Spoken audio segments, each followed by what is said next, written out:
Comment dire frère à Fanny na kit? On dit que position à frère est ça déterminé na nini? Na kit.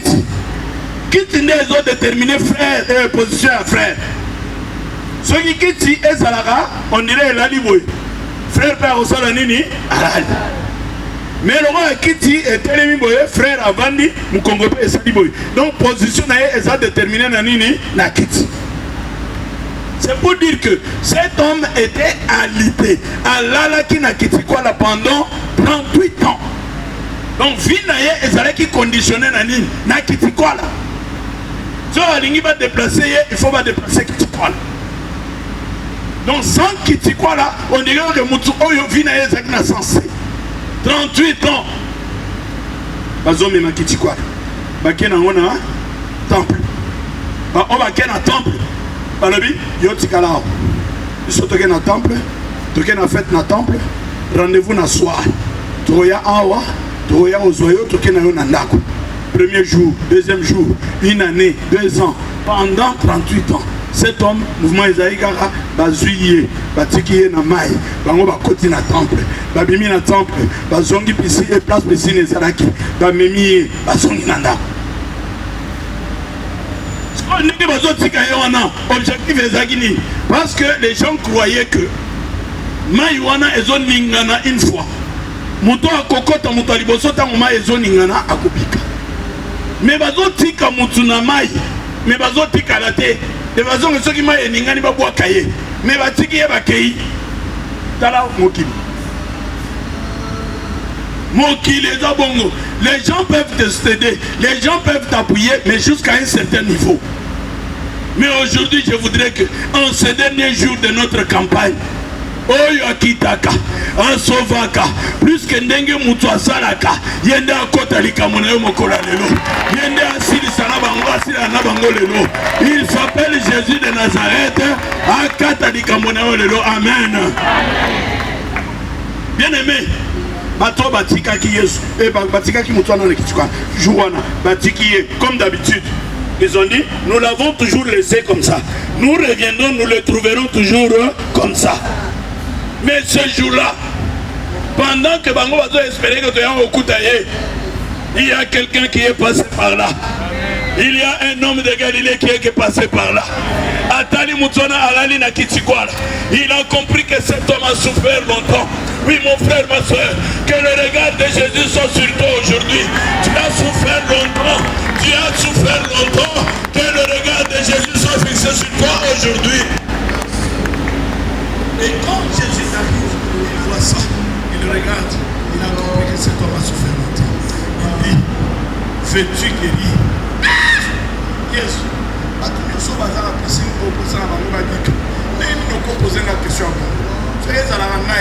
Réponse à papa.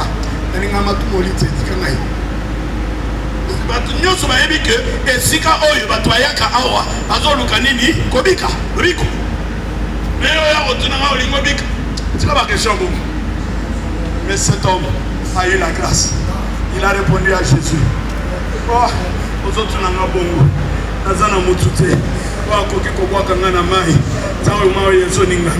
Autrement dit, na espoir que baya ozwangai tango bango aussi ça va affaire na bango bobo ça n'a été que na période wana bato bazoteka teka na temple.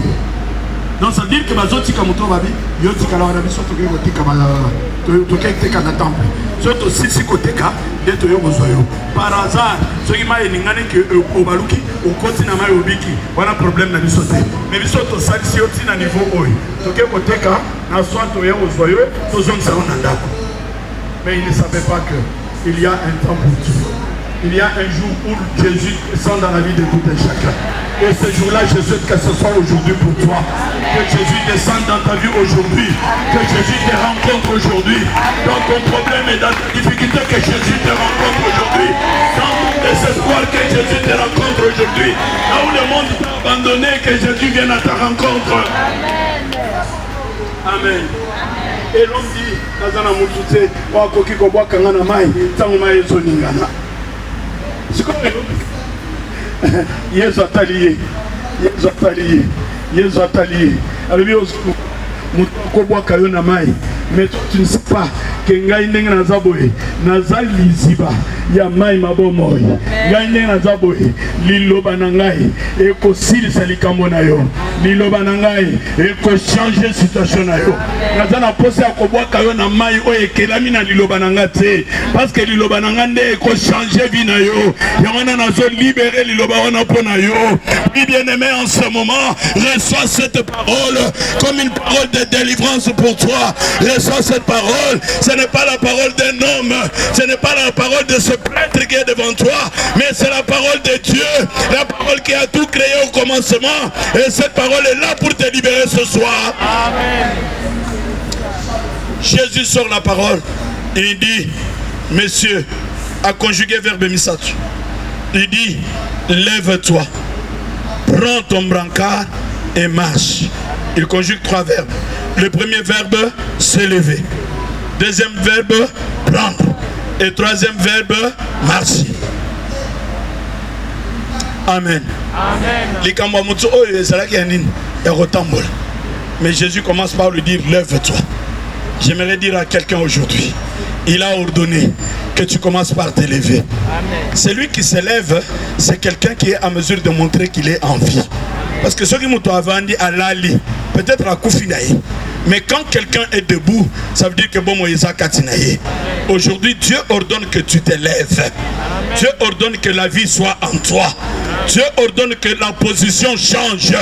Longtemps, aux acquis, la position à Kola, mais position à Yolelo est changée. Quand ta position change, les gens le remarquent. Amen. Le baillet change position en aïe. Le baillet change position en aïe. Position est changée. Au nom de Jésus. Ce qui n'a pas été à Kolala. Lelo. Pesikao. Natelema. Natelema. Natelema. Natelema. Nsala nanga etelema. Fiabana nanga etelema. Libala nanga etelema. Bapuchi nanga etelema. Eloka tamoko te elala lisusu. Au nom de Jésus, au nom de Jésus, allez banda ressemble la loi yanga nyoso etelema, yanga nyoso etelema, nga pena telemi, position nanga est changée, allez sakola yango, allez déclarer yango, na telemi lelo, au nom de Jésus. Je me lève. Je me lève, je me lève, je me lève, je me lève, je me lève. Oyanganyo setelema, oyanganyo sezaya rolala, oyanganyo sezaya rofanda. Lelo na kombo na Yesu, na déclaré que oyanganyo sezaya rofanda, oyanganyo sezaya rolala. Lelo etelema, lelo etelema, lelo etelema. Au nom de Jésus, lelo etelema, au nom de Jésus, au nom de Fanda. Jésus conjugue le deuxième verbe. Dès à l'obéi, prends ton brancard. Mais je me pose la question.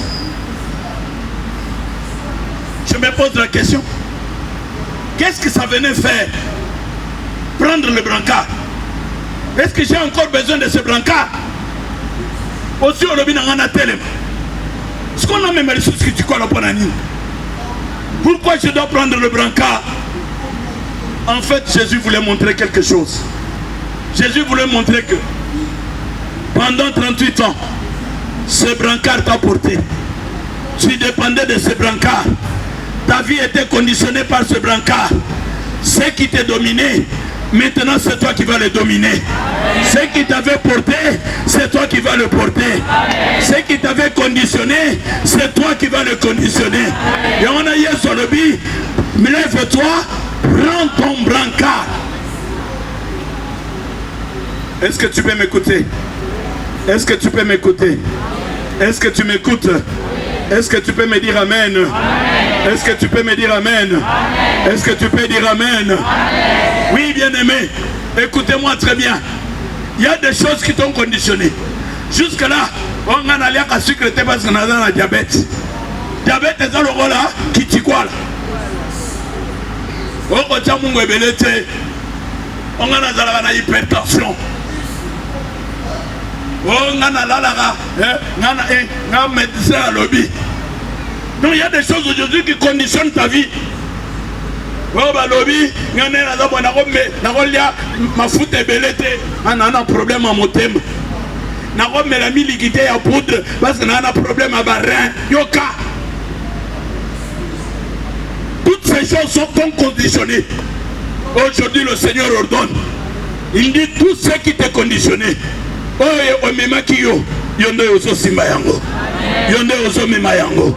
c'est-à-dire que quand tu prends quelque chose, on a simi micro oyo. Naza capable de sala na micro oyo, onjo sunga na lingi. Nakobwa kango likolo, nakobambango na se, nakonyata yango parce que j'ai désormais le pouvoir sur le micro. Oyo ezalaki na pouvoir likolo na yo. Yango nde ememaki yo. Lelo le Seigneur ordonne que yo omema yango. Tout ce qui t'avait conditionné, ezala na libala na yo.